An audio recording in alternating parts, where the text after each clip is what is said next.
اللهم صل على سيدنا ومولانا محمد صاحب التاج والمعراج والبراق والعلم، دافع البلاء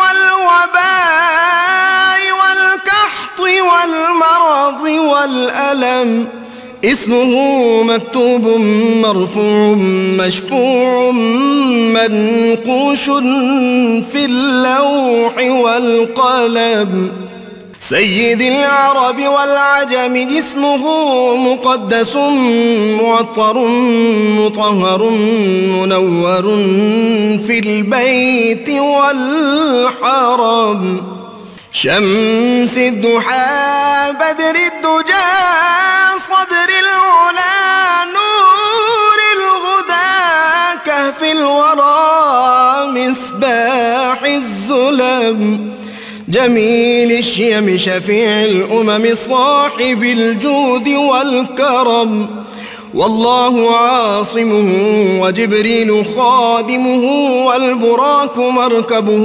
والمعراج سفره، وفوق سدرة المنتهى مقامه، وقاب قوسين مطلوبه والمطلوب مقصوده والمقصود موجود،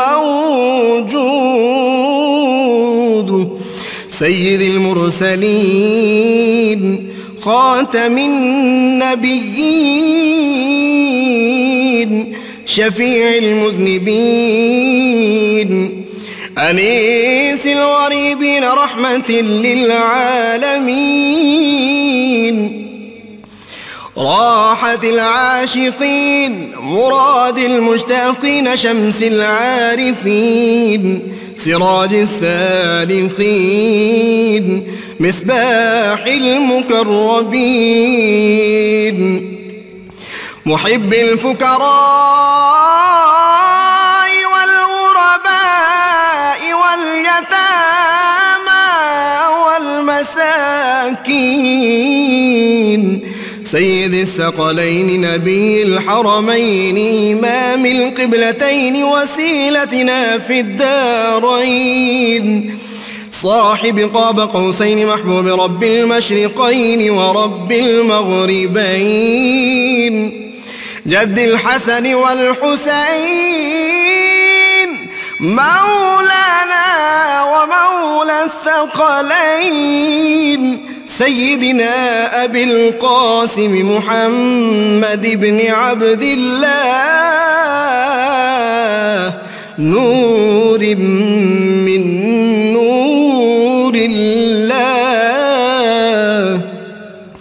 يا أيها المشتاقون بنور جماله بلغ العلا بكماله، كشف الدجى بجماله حصلت جميع خصاله، صلوا عليه وآله وأصحابه وسلموا تسليما।